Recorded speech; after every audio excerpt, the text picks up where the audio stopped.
Milan has been an important city for well over 2,000 years. It was a significant political and commercial center for the Roman Empire, and it has maintained that position ever since. The name Milan comes from an ancient word meaning the center of the plain. It's a reference to the fact that Milan was built in the middle of the Po Valley Plain, a crossing point for a number of roads that came down out of the Alps and connected to the commercial trade routes in what is now Italy. Today, Milan is an industrial powerhouse. It is the financial and commercial center of Italy, a focus for electronics, publishing, television, textiles, international trade fairs, and fashion. This is the fashion center of the world. But Milan really became the fashion center of Europe right after the Second World War. Americans were the only people with enough money to buy good clothes, and they wanted things that were easy to wear and not expensive. Paris wanted to stay with the costly stuff. Italy saw their chance and started making fashionable clothes at half the price of the French. And they were able to keep pace with the changing fashions. The commercial tone for the city of Milan was set all the way back in the Middle Ages. During the 300s, a bishop by the name of Ambrose was also the governor of Milan. He was a talented administrator with a very clear idea of how things should be done. He built a strong and powerful administration with one major objective: to get rich. He also didn't think much of the idea of separating church and state. He felt he had to control everything that was going on in the government and everything that was going on in the church. And clearly that was okay to the people of Milan, because today he is known as Saint Ambrose, and he is the patron saint of this city. The Church of St. Ambrosia was originally founded in the year 379 and is an excellent example of medieval architecture. St. Ambrose felt that acquiring wealth during your lifetime was not only acceptable in heaven, but if you spent some of your money on good works for the church, you might even end up with superior accommodations in the afterlife. A thought which led the wealthiest families of Milan to put up the money for the construction of some splendid churches and some magnificent religious art. It made good business sense.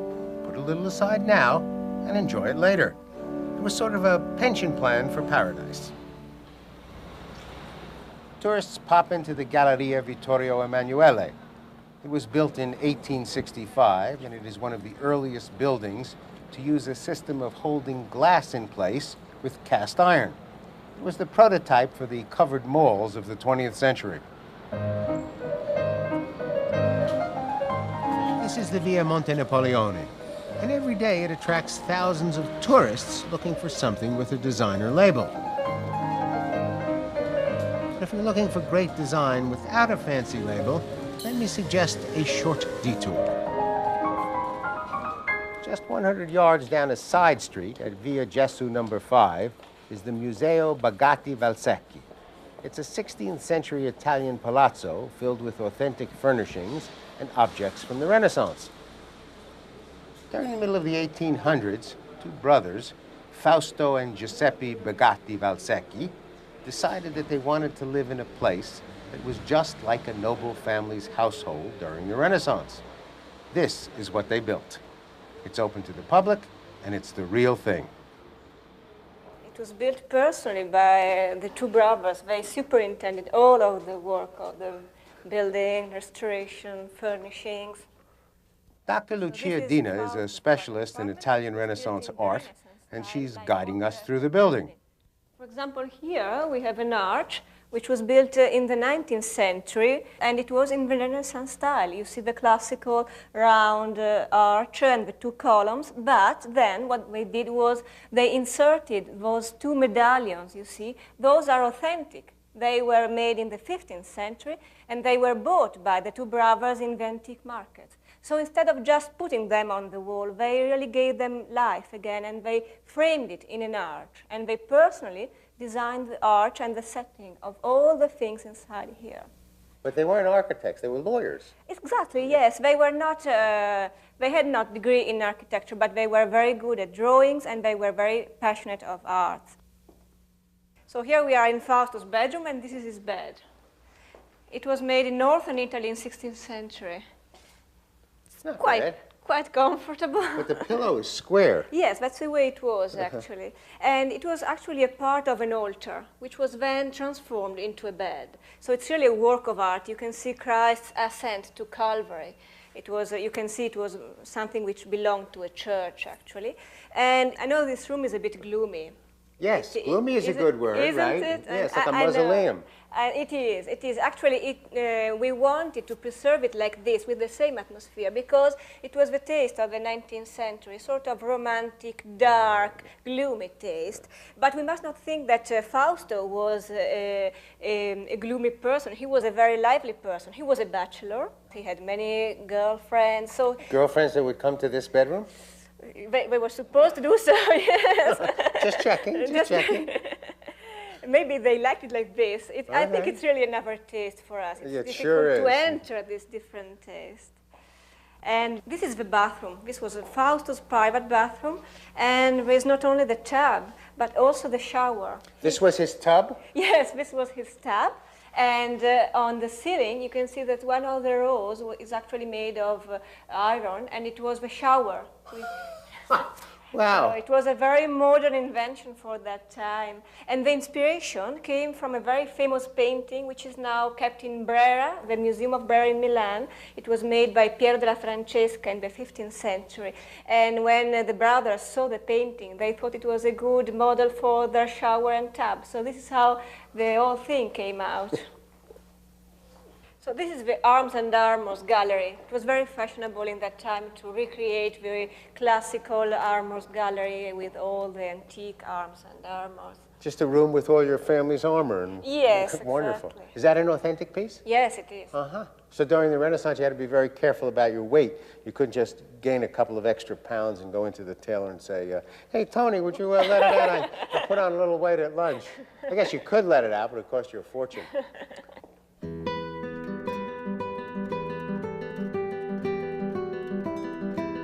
During the 700s, Charlemagne came into the neighborhood and set himself up as king. Then Barbarossa arrived and sacked the place. In the 1500s, the French took over, followed by the Austrians and then the Spanish. Then a second period of domination by the French under Napoleon, and finally a second period of domination by the Austrians. Lombardia didn't actually become part of Italy until 1859. A difficult history in terms of power and politics, but very tasty in terms of what each of the invaders brought to the Lombardian plate. Today, Lombardia is the third richest province in Europe, and Milan, its regional capital, is the country's financial center.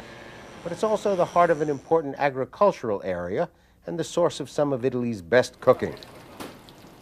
The Spanish arrived in the middle of the 1500s, and during their 200 years of rule, they introduced rice growing to northern Italy, along with the recipe which eventually became risotto. The Spanish also imported saffron. Together, these two ingredients produce risotto alla Milanese, one of the most traditional dishes of the city.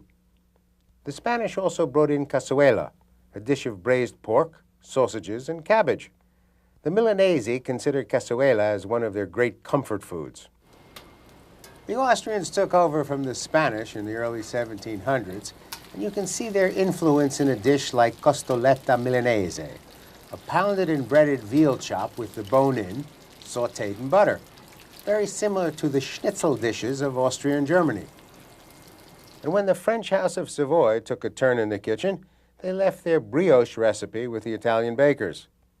The Milanese took the pastries of France and Austria and invented a shop that is a combination bakery, pastry shop, candy store, and coffee bar. And they're one of the great pleasures for both local residents and visitors.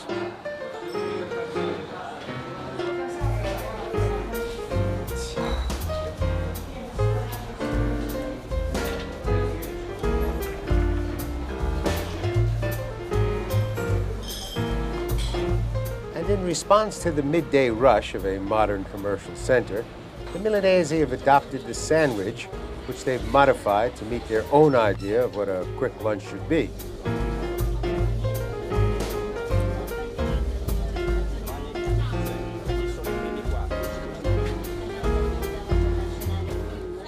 Other classic recipes from Milan include minestrone alla milanese, a vegetable soup that has become a favorite throughout Italy, ossobuco alla milanese, braised veal shank cooked with garlic, parsley, and lemon zest, bollito misto, a collection of boiled meats in one of the great winter dishes. Polenta, made from cornmeal, is Italy's answer to grits. It's served as a soft mush or dried and cut into blocks and then sautéed. The cows of Lombardia give excellent milk, which is used to make butter, which is in turn used for much of the cooking instead of oil. The local dairy farmers also produce a wide selection of cheeses. Their most famous is a fresh gorgonzola.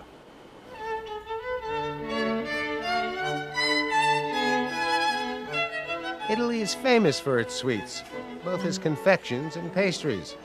And there are historical reasons for this notoriety, reasons that go back for almost 1,000 years. For thousands of years, honey was the primary sweetening in the human diet. And during those years, it became a symbol for goodness and purity. For centuries, honey lived its sweet life without competition. And then, in the 11th century, things began to change. Sugar arrived from the East, and Western food has never been the same. We know that for at least 2,000 years, sugar has been in use in both the Near East and the Far East, and the Arabs brought it to Sicily and Spain during the 700s. But nobody in Europe really paid much attention to sugar until the time of the Crusades. The Crusaders got a really good look at the stuff in Tripoli, and very soon thereafter, it was being imported to Europe by the traders in Venice. But for over 400 years, it was rare, it was expensive, it was used only as a spice or a medicine, and only by the very rich. Nevertheless, from the very beginning of its use in Europe, we can document an increase in the number of recipes using sugar. Our sweet tooth had begun to grow, and when sugar production got started in the Caribbean, the sugar business took off. Suddenly, there was a clear increase in the use of sugar in place of honey. As sugar became more and more available, and at a lower and lower price, the general public began to use it as much as possible. Sugar made them feel that they were eating like a king, and sugar became an important item of international trade, which was never the case with honey. Sugar was big business, and it was a sweet deal for the governments that taxed it. Sugar became the first luxury to end up as a mainstay in the diet of an entire continent. But even in the early years, when sugar was coming into Europe as a rare and expensive spice, the Italians were developing pastry and candy recipes that used sugar as the sweetening agent. The Italians also began to develop an international reputation for their skill with sugar. They were so well thought of in this area that up until the last century, it was the custom for wealthy households to employ Italian pastry cooks and confectioners, along with their French chefs. Many of the early European specialists in pastry and confectionery were from northern Italy. They had learned about sugar from the Arabs who were living in Sicily and from the Crusaders who brought it back here in the 1100s. They also had easy access to the spices that were coming in through Venice. One of the earliest recorded examples of their skills deals with a recipe for a cake called panettone.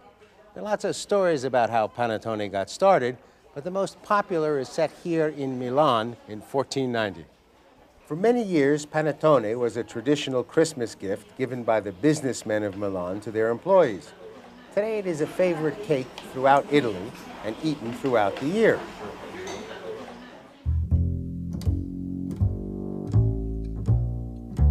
Chocolate is a New World food that was first shown to Europeans when the Mexican Emperor Montezuma gave a sample to the Spanish explorer Cortez.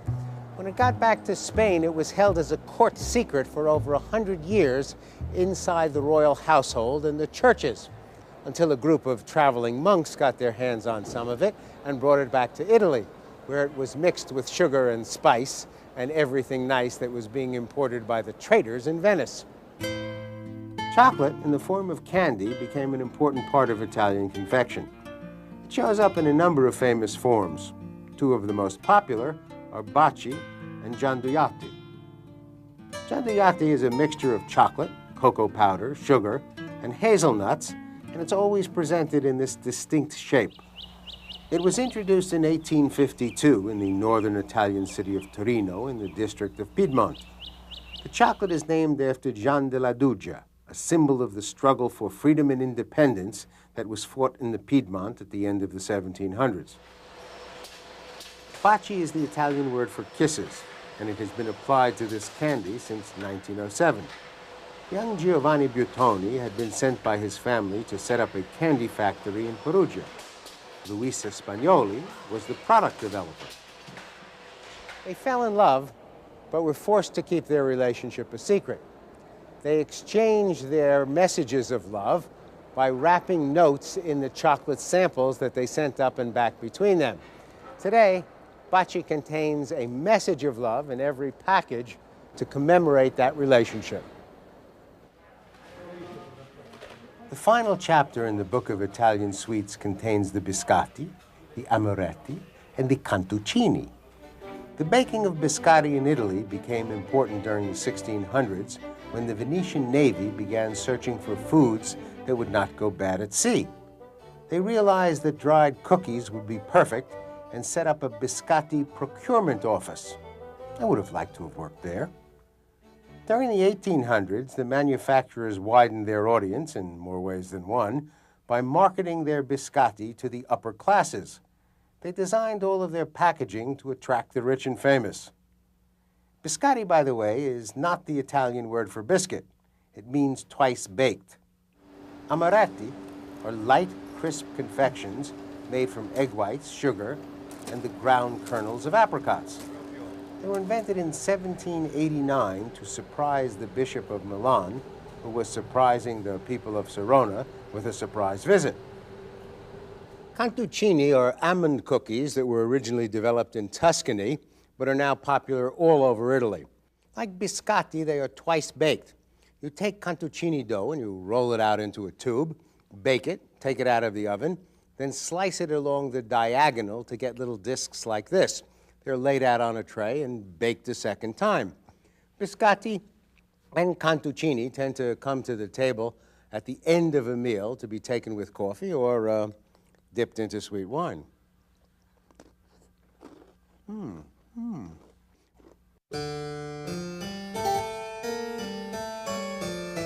Castello Sforzesco is a huge fortified castle and the 15th century home of the Sforza family.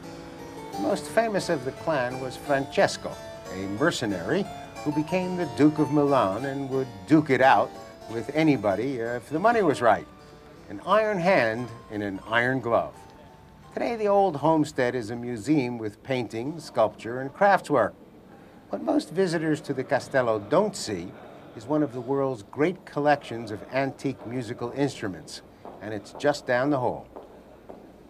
Well, this is a harpsichord that was probably built in 1571. It's almost entirely the original instrument. Mark Belisai is a Fulbright scholar working at the Castello and studying the history of Italian music. The museum has given us permission this morning to play it. I've tuned it. And they even found a chair from the same period that I can sit in. Oh, it's a nice matching set. This little sign says don't touch, but it's not for us. Go ahead. Okay, let me open up the lid here. Now, Italian harpsichords from this period were actually two instruments in one. The inner instrument, which is the real part, the business end, and the outer case, which you can see here is decorated in gilt leather from the 1500s. Let's hear it. And here, let's give it a spin.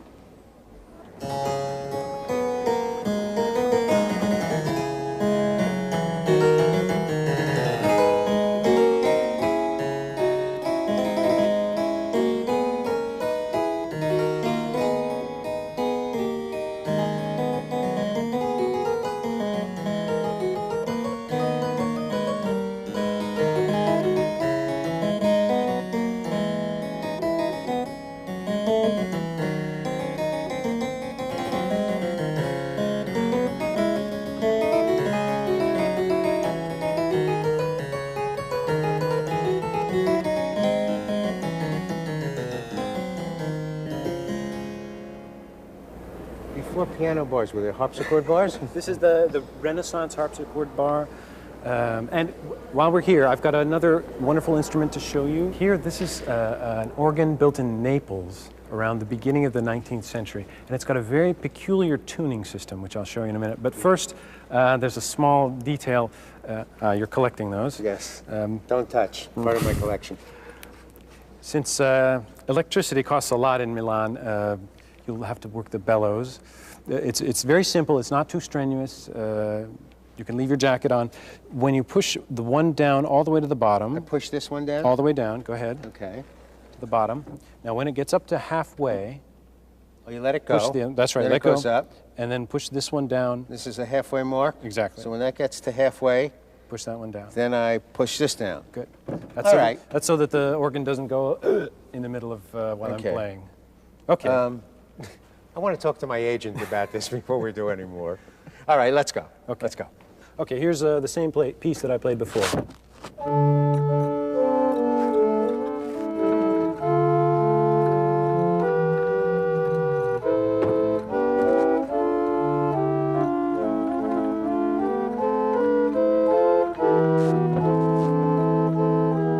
Do you get tipped for this, or it's just a regular set fee? The antique instrument collection at Castello is only a small part of what Milan has to offer in terms of music. Milan is also the home of the most famous opera house in the world, Teatro alla Scala. It was built on the site of an old church called Santa Maria della Scala, St. Mary of the Steps, and that is the origin of the theater's name. You can start whenever you're ready.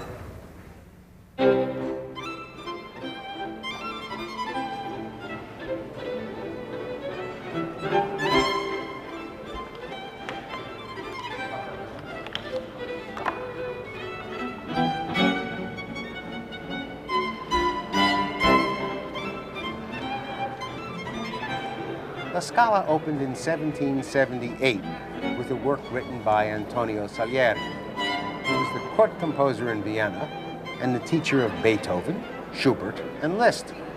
But in the end, he will probably be remembered as the bad guy who tried to kill Mozart in the film Amadeus. Such is the power of the media.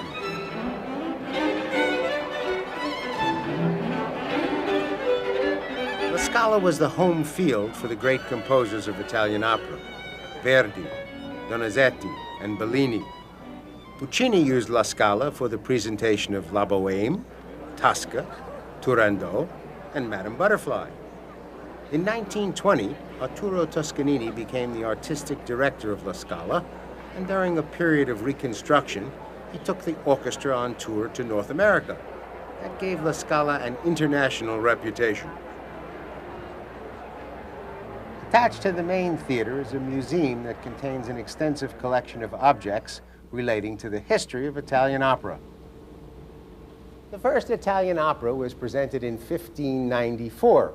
It had grown out of the little musical spectacles that were being presented in the homes of the aristocracy to mark an important occasion, something like a birth or a wedding or a royal visit. Eventually, they became full-blown drama set to music. They also moved out of the homes and into the public theater, at which point they became more varied, more dramatic, and more violent.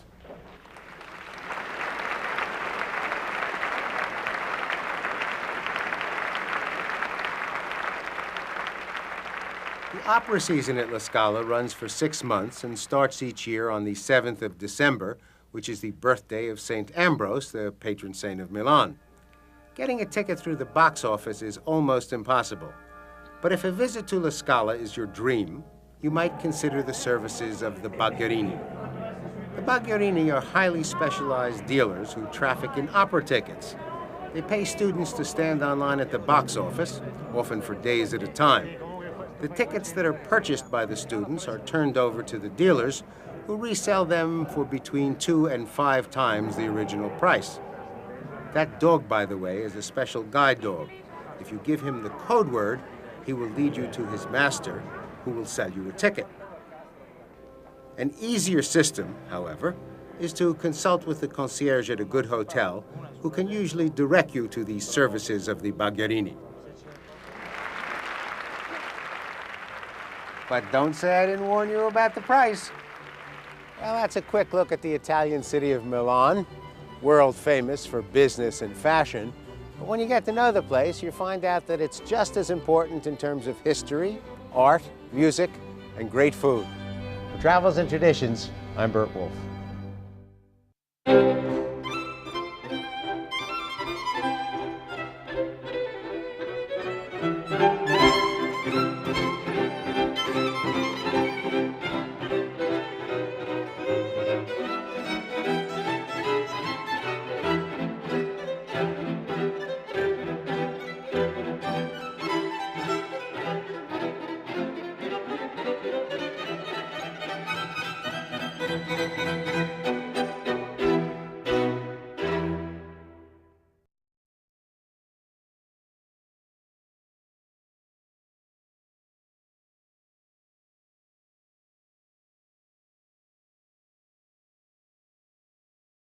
And it has maintained that position ever since.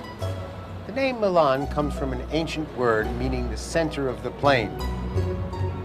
It's a reference to the fact that Milan was built in the middle of the Po Valley Plain, a crossing point for a number of roads that came down out of the Alps and connected to the commercial trade routes in what is now Italy.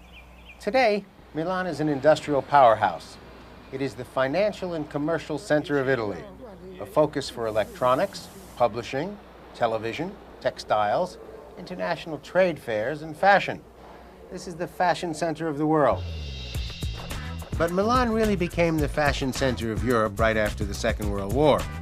Americans were the only people with enough money to buy good clothes, and they wanted things that were in the church. And clearly that was okay to the people of Milan, because today he is known as Saint Ambrose, and he is the patron saint of this city. The Church of St. Ambrosia was originally founded in the year 379 and is an excellent example of medieval architecture. St. Ambrose felt that acquiring wealth during your lifetime was not only acceptable in heaven, but if you spent some of your money on good works for the church, you might even end up with superior accommodations in the afterlife. A thought which led the wealthiest families of Milan to put up the money for the construction of some splendid churches and some magnificent religious art. It made good business sense. Put a little aside now and enjoy it later. It was sort of a pension plan for paradise. Tourists pop into the Galleria Vittorio Emanuele. It was built in 1865, and it is one of the earliest buildings to use a system of holding glass in place with cast iron. It was the prototype for the covered malls of the 20th century. This is the Via Monte Napoleone, and every day it attracts thousands of tourists looking for something with a designer label. But if you're looking for great design without a fancy label, let me suggest a short detour. Just 100 yards down a side street at Via Gesù number 5 is the Museo.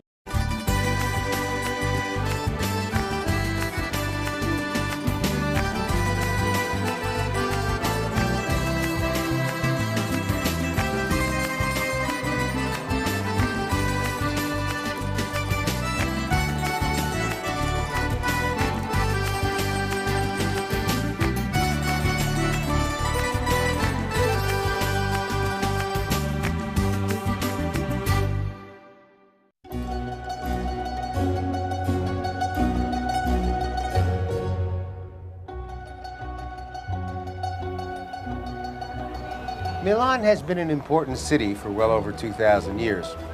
It was a significant political and commercial center for the Roman Empire, easy to wear and not expensive. Paris wanted to stay with the costly stuff. Italy saw their chance and started making fashionable clothes at half the price of the French. And they were able to keep pace with the changing fashions.